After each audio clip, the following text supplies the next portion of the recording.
Okay, let's still.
Most human beings are born into families, some kind of familial unit, at a certain time, age, in what we call history.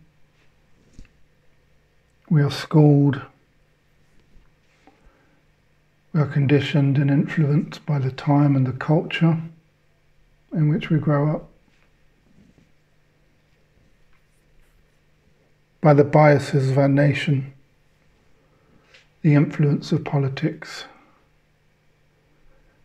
and the cycles and patterns of our forebears, our parents and our parents' parents and our parents' parents' parents, and our parents' parents' parents' parents, and our parents' parents' parents' parents' parents, and their parents.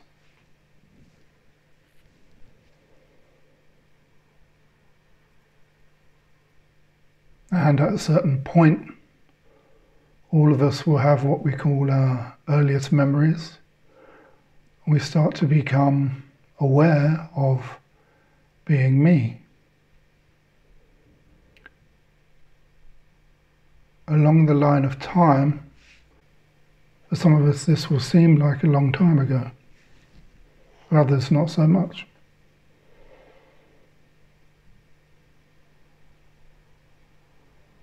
And in that, by the influence of all of that conditioning, searching for happiness and complicated experiences in which we've suffered, have we continued to seek happiness, wholeness, balance, peace, and a sense of meaning and purpose. and able to make sense of our place in our own lives. This is influenced by thoughts and memories about the past, in which we would have a preference for repeating positive experiences we've known, or a preference to escape difficult experiences that we've previously known. Regardless, the influence of the past governs our processing of the present and the direction we think we need to head in to secure a more fluid and satisfying future.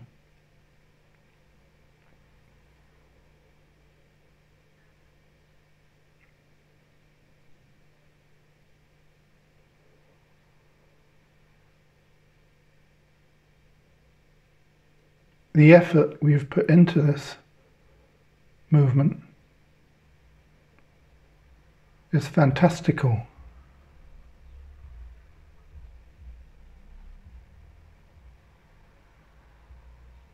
It's phenomenal.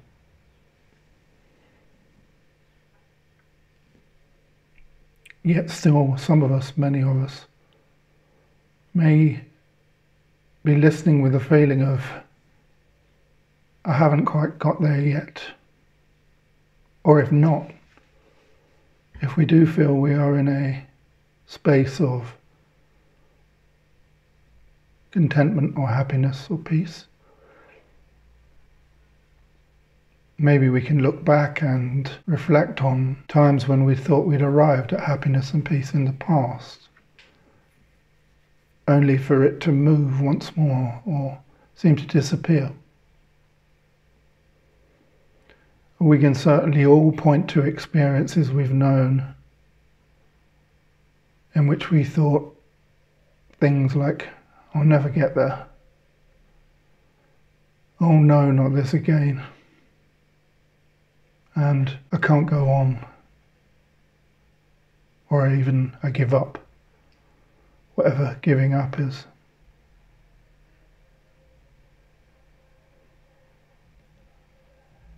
Yet here we are.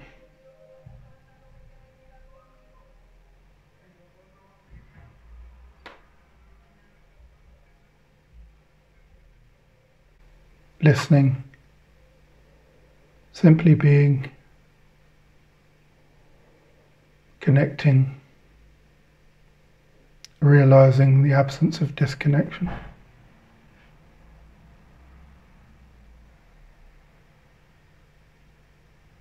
Taking time out to be and be together.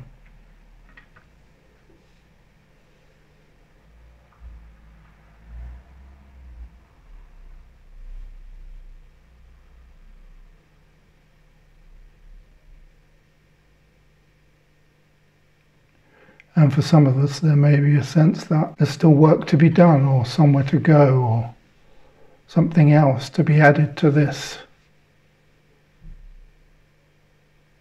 or something to be left behind, something to be unpacked, to be deconstructed, or some more work to do, or some more understanding to gain. Another book to read, another guide.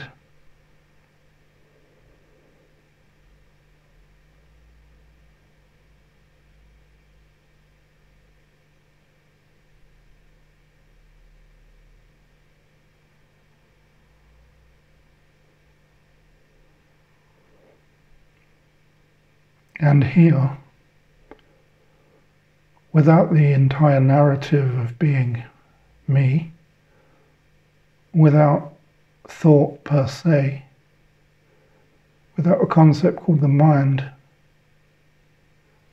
without any labels,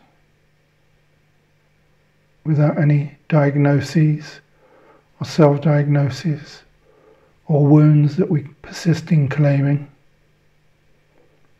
or shame tapes, or pride, or resentments,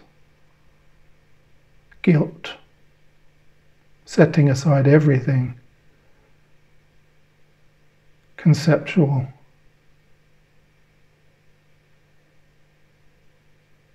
thoughts and feelings, memory. Putting all of that to one side. What remains? And to notice the experience of what remains. Decline to use words to acknowledge the answer to the inquiry. What remains?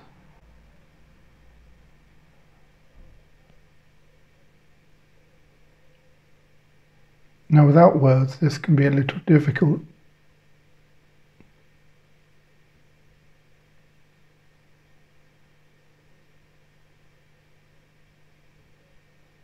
We can help ourselves by considering that without thought, memory, we have the feeling of the body, so the sensations where the body is unseparated from our present experience.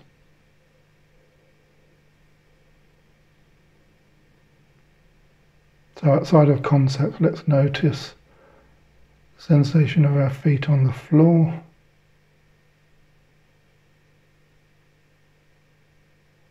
Be knowingly that sensation without words. Be knowingly the sensation of the seat supporting us.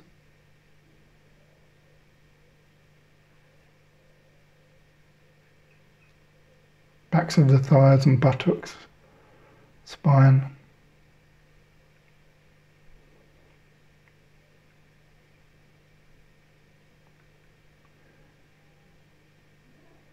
Keep this in our experiential field with the sensation of our feet on the floor.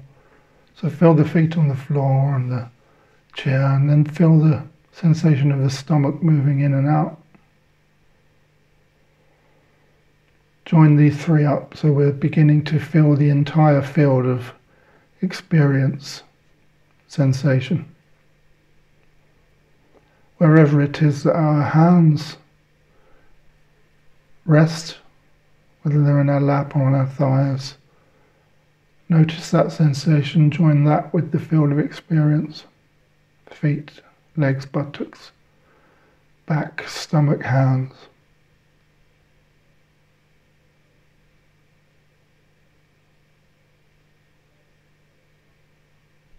And notice the sensation around the face, perhaps light seeming to come through our closed eyes, or light inside our closed eyes.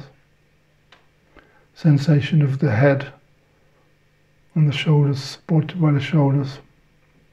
And join that with the sensation of the hands, the stomach, the back, the buttocks, the thighs and the feet. And now be knowingly the experience of the body.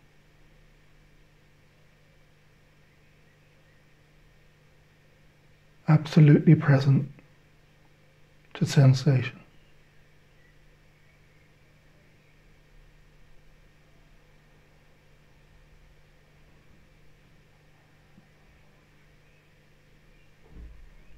Untroubled.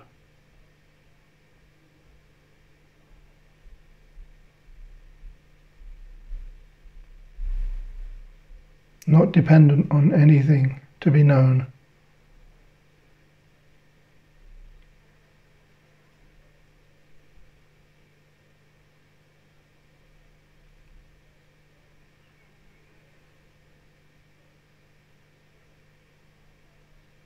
Now, as we relax and abide as the knowing experience of sensation and body,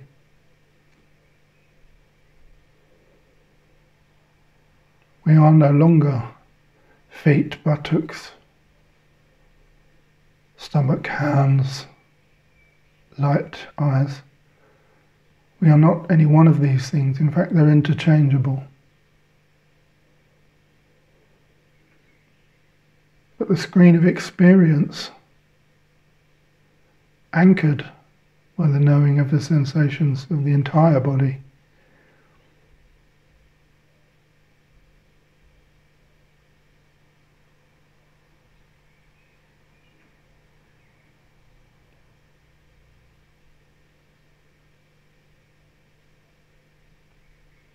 are confirmed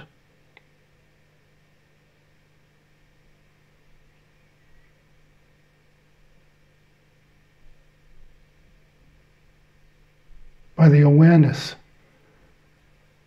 of the body, of the sensation.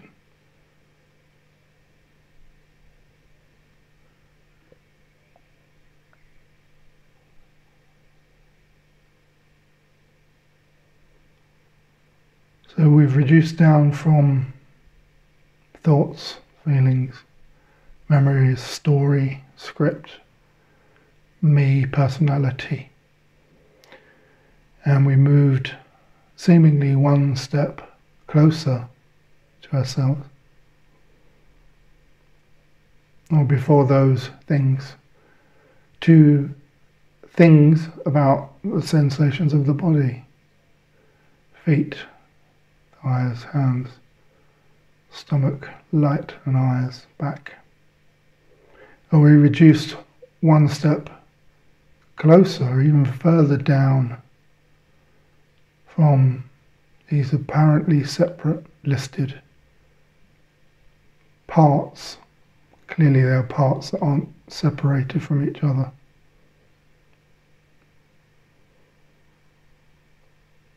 But the sensation of the body is known. We would at first say in awareness, but in fact sensation itself is, when reduced right down, awareness, being aware of itself. Notice that experience, not experiences of things, parts of the body, but the screen of experience is known.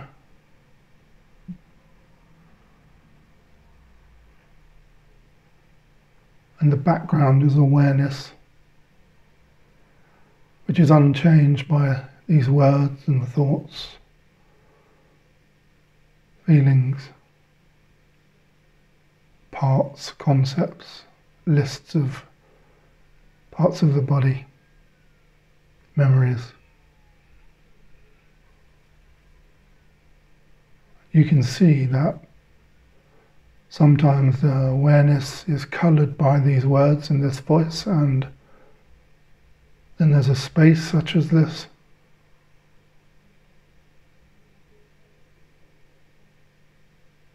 And awareness apparently shines somewhat brighter, but really, even though there's now words again, awareness is unchanged by words. We're never in and out of awareness. It doesn't disappear. Words don't know awareness, and awareness doesn't know words and thoughts and concepts. Awareness only knows the movement of itself in the shape of apparent words or symbols in a language we may or may not understand. But the awareness that the words point to is the one thing, the only thing we've ever fully understood, though it's been veiled as the clouds veil a blue sky by the activities of thinking and sensing and feeling.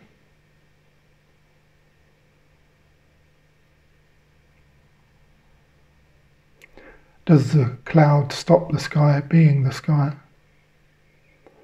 Or does it merely temporarily veil the sky, cover the sky, in fact cloud the sky? But the sky is unharmed, unchanged by clouds.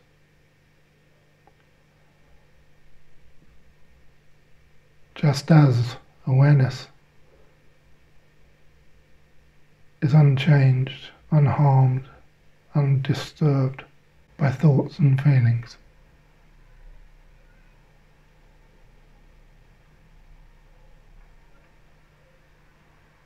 Yet human beings suffer because we take ourselves to be temporary objects of thoughts and feelings and sensations, and an external world that we constantly conceptualize and clamour for meaning and esteem and regard, with the egoic measurement of our performance against those that are seeming to do better, whatever the hell that is, or seeming to do worse, whoever gets to decide that, than me.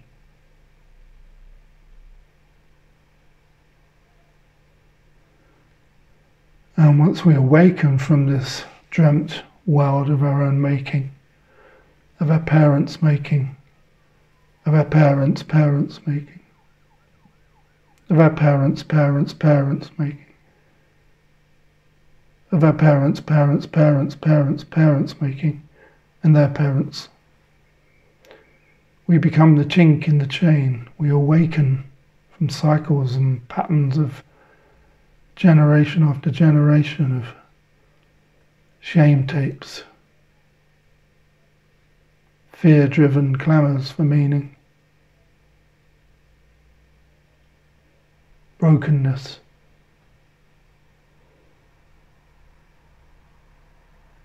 and finally suffering.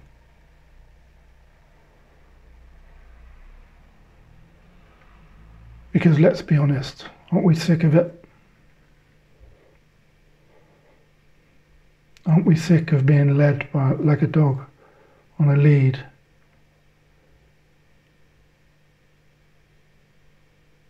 Driven by 100 forms of fear, self-delusion, self-seeking, and self-pity. And in so doing, we step on the toes of our sisters and brothers, and are surprised when they retaliate. But in this dreamt world of forms, objects, and finally sensed separation,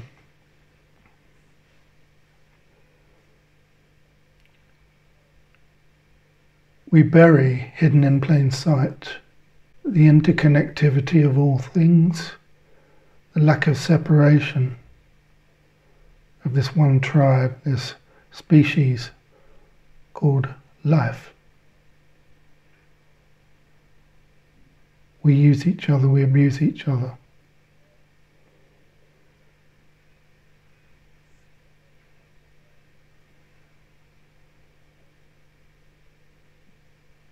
We help each other, we love each other. And at the relative level, these things keep moving about. So we start again, seeking, collecting, until on the great bed of all closure, when everything we have collected is of no use whatsoever, we can be surrounded by everyone who's ever loved us, and not one of them can share the experience that we are having, that we are knowing.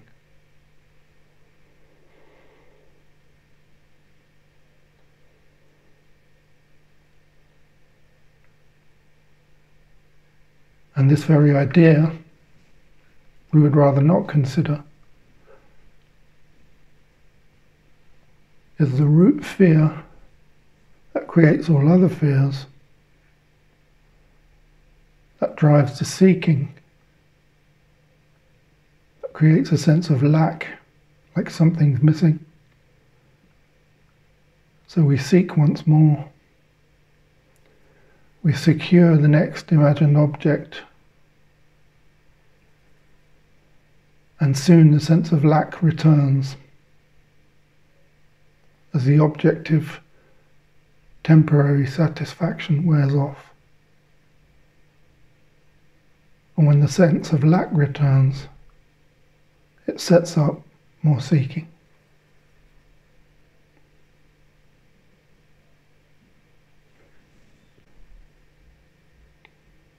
But here we are.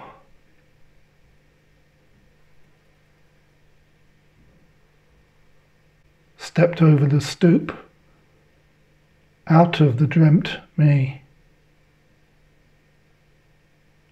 unplugged from the game of life.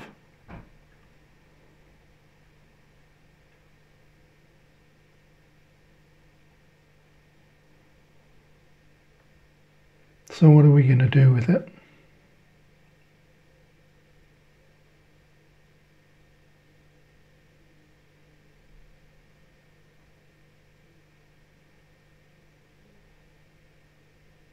We're not going to do anything with it.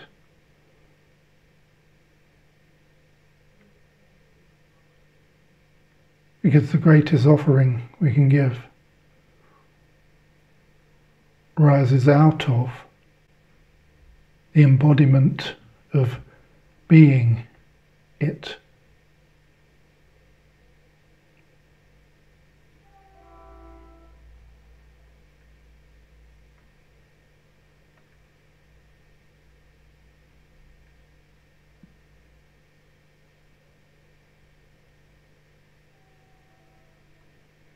Amen to that.